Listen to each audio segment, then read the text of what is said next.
So guys, আমরা আজকে যেখানে চলে আসলাম মানিকগঞ্জের একটি জহুর এগ্রো ফার্ম। তো ফার্মে খুবই সুন্দর দৃশ্য, যা ভিডিও না করে পারতেছিলাম না। তো ভিডিওটা খুবই ভালো লাগবে আপনাদের দেখলে। তারা হচ্ছে এখানে মাছ চাষ করে এবং সাথে গরু, হাঁস, মুরগি সবই চাষ করে তারা খাওয়ার জন্য। তারা আসলে অনেক কোটিপতি। তারপরে হইতেছে যে আপনার খুব সৌন্দর্য এলাকাটা খুবই।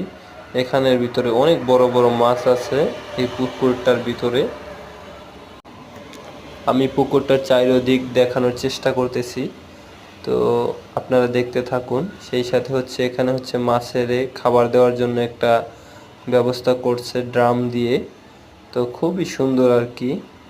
তো দেখতেই পাচ্ছেন চারিদিকটা খুবই সুন্দর। আপনারা দেখলে অবশ্যই খুবই ভালো লাগতো।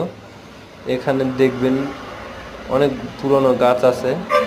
সেই সাথে বেইজিং হাঁস তারা পালন করতেছে,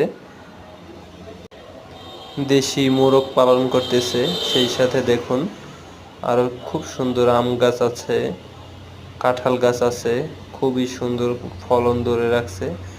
এই যে আমি যে গাড়িটি চালাই সেই গাড়িটি, এটা হচ্ছে আমি চালাই। তো আমি একটু ঘুরে ঘুরে দেখি, আর যদি কিছু ভালো লাগে তা আমি ভিডিও করে আপনাদের মাঝে শেয়ার করি। আমার কাছে ভিডিও করতে খুবই ভালো লাগে এবং খুবই সুন্দর দৃশ্যটা, খুবই ভালো লাগার মতো। খোদা হাফেজ, এই পর্যন্তই। আল্লাহ হাফেজ।